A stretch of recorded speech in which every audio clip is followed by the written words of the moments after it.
Within the bath. Every bath begins with a vision, where ideas and strategies define directions, from the depth of strategic thinking to ever-evolving dynamics of the world.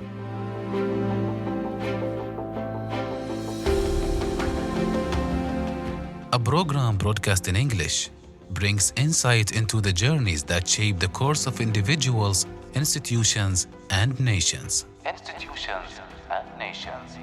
Prepared and presented by Mohra bint Zubair Al Zubair and audio director, Warrant Officer Ward bin Salim Al Rawahi.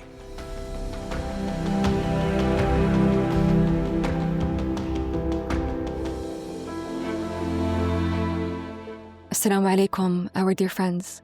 Welcome back to Within the Path. Last week, we spoke about moral development in military leadership through Joseph J. Thomas's work. He described 4 stages of moral growth, beginning with compliance and moving through moral understanding and moral maturity, before arriving at what he called moral ambition, the final and ultimate stage of moral development, which he described as the pinnacle of self-actualization. Self-actualization here refers to the fullest realization of one's inner potential, the point at which values are truly lived. As mentioned in the previous episode, when moral ambition is described as the pinnacle of self-actualization, it shows us how demanding it is to reach this level. The capacity to remain guided by principle during moments of pressure reveals the strength of one's character. And this is why a strong moral foundation carries such weight. It grounds individuals in their values when circumstances are difficult, and its effects extend beyond the individual, affecting those who fall within their sphere of influence. We close the episode with a powerful line from the reading itself. Morally ambitious officers have not only determined outcomes on the battlefield, but they have changed civilization. This reminds us that what is nurtured within a person holds the potential to affect the course of whole civilizations. And as we enter the first week of Ramadan, this reflection becomes especially relevant.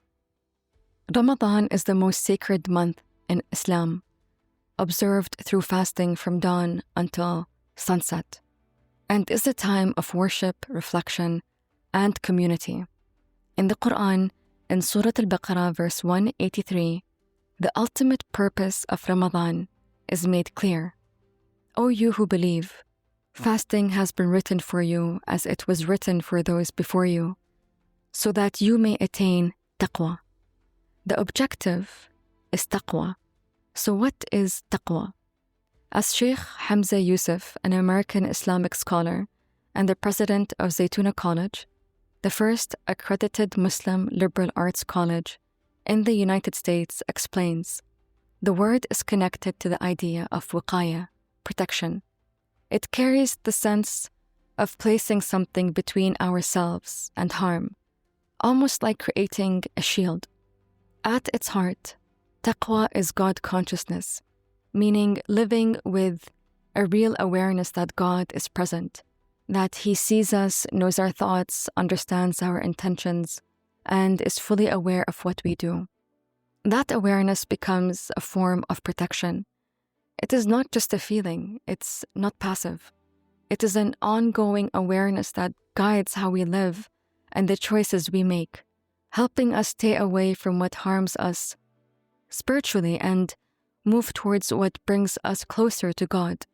In practical terms, it means doing what we have been commanded to do and staying away from what we have been told to avoid.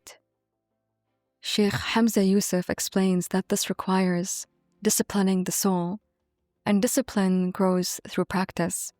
Just like learning any skill, it becomes easier with repetition. Even devotion, he says, becomes a habit over time.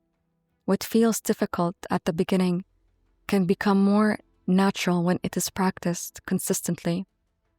And Ramadan gives us a set time and space, a full month set apart within the year. It comes as an obligation, one that is rooted in care, because as human beings, we need these reminders. If we think of a parent or a guardian who places a responsibility upon their child, it is not to burden them. It is for their own good, because the guardian sees what the child may not yet see. In that same way, this month is given to us because we need it. Ramadan becomes that sanctuary for inner reflection, a return, a recalibration of the body, mind, and soul. Our dear friends, stay tuned and we'll be back right after this break.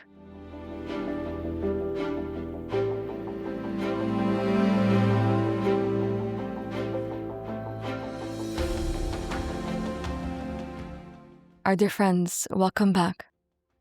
We move through Ramadan together as a community, yet what we take from it depends on our own intention. We can complete the month having grown calmer, clearer, more disciplined, or we can pass through it and return to where we were before. The choice ultimately rests with the individual. And that is why, although Ramadan holds a communal spirit, it is deeply personal. It becomes a moment of honest self-reflection and a time to recalibrate. And this is where Taqwa sits at the center of it all.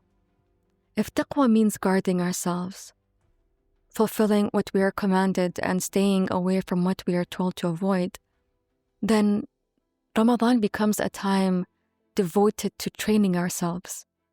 And when we make mistakes, because we are human, we recalibrate and return. That return is part of the process itself. Each time we correct ourselves, we grow more aware, and each return places us on a better path than the one we were on before. The Quran reminds us that the end is for the people of Taqwa. The lasting outcome belongs to those whose lives are centered around it. And Ramadan gives the time and space to practice it together. Yet over time, this guarding can grow into something deeper. It moves beyond a stage of training and becomes a way of life, a constant awareness of how to live better and serve better. Because Taqwa does not just end at bettering oneself. It moves beyond that to serving others. Its effect is meant to be a force of service to humanity as a whole. And what remains after Ramadan then is a sustained commitment to living with that consciousness throughout life. Thank you for being with me. Until next time, this is Mohra Al Zubair from Within the Path.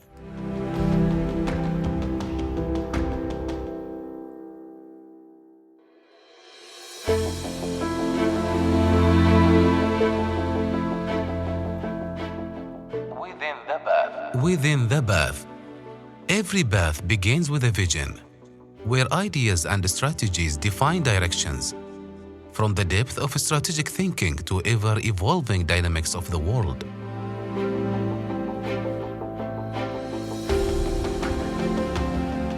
A program broadcast in English brings insight into the journeys that shape the course of individuals, institutions, and nations.